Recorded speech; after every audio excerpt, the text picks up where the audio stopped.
ஹரிஹர சுதன் ஐயப்பன் வரலாறு. அவதார காரணம். முன்னொரு காலத்தில் மகிஷி என்ற அரக்கி சிவபெருமானுக்கும் விஷ்ணுவுக்கும் பிறக்கும் குழந்தையைத் தவிர வேறு யாராலும் தன்னை அழிக்க முடியாது என்ற வரத்தை பெற்றிருந்தாள்.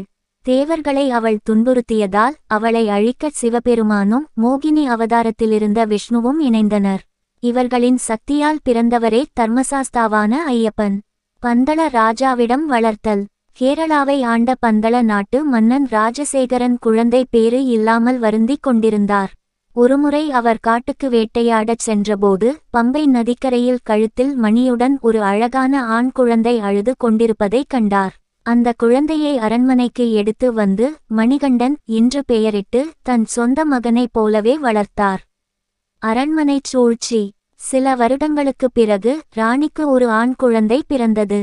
இதற்கிடையில் மணிகண்டன் இளவரசனாவதை விரும்பாத ஒரு மந்திரியின் தூண்டுதலால் ராணிக்கு தன் சொந்த மகன் அரசனாக வேண்டும் என்ற ஆசை வந்தது. மணிகண்டனை அழிக்க திட்டமிட்ட மந்திரி ராணிக்கு கடுமையான தலைவலி அல்லது வயிற்றுவலி இருப்பதாகவும் அதற்கு புலிப்பால் கொண்டு வந்தால் மட்டுமே குணமாகும் என்றும் பொய்யான வைத்தியம் கூறினார். காட்டுக்கு பயணம். தாயின் நோயை தீர்க்க 12 வயது சிறுவனான மணிகண்டன் தனியாளாக காட்டுக்கு புறப்பட்டார். வழியில் தேவர்களை துன்புறுத்தி வந்த மகிஷியை தடுத்து அவளை வதம் செய்து மோட்சம் அளித்தார். அந்த அசுர உடல் மறைந்து அதிலிருந்து லீலாவதி என்ற அழகான பெண் உருவானாள். முற்பிறவியில் பெற்ற சாபத்தால் அவள் அரக்கியாக இருந்தாள். ஐயப்பன் தொட்டதும் சாப விமோசனம் பெற்றாள். மகிஷி வதம் முடிந்ததும் தேவர்கள் பூமாரி பொழிந்தனர். புலியின் மீது பவனி. மணிகண்டன் வெறும் பாலகன் அல்ல, தெய்வீக சக்தி என்பதை உணர்ந்த தேவேந்திரன் புலியாகவும் மற்ற தேவர்கள் புலிக்குட்டிகளாகவும் மாறினர். மணிகண்டன் அந்த புலியின் மீது ஏறி பந்தள நாட்டுக்கு கம்பீரமாக திரும்பினார். உண்மை அறிதல்.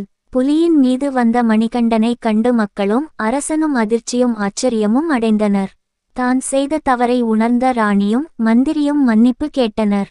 அப்போது மணிகண்டன் தான் வந்த நோக்கம் முடிந்துவிட்டதாகவும் தான் தவம் செய்யப் போவதாகவும் கூறினார். சபரிமலை ஆலயம். தனக்கு ஒரு ஆலயம் எழுப்ப வேண்டும் என்று மன்னன் வேண்டினான். மணிகண்டன் ஒரு அம்பை எய்தார். அந்த அம்பு சபரிமலையில் உள்ள ஒரு இடத்தில் போய் விழுந்தது.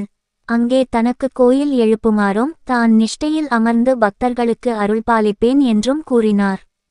கார்த்திகை மாதத்தில் மாலை அணிந்து 41 நாட்கள் கடும் விரதமிருந்து இருமுடி சுமந்து வரும் பக்தர்களுக்கு சகல ஐஸ்வர்யங்களையும் வழங்குவதாக கூறி ஐயப்பன் சபரிமலையில் ஜோதி வடிவமாக ஐக்கியமானார்.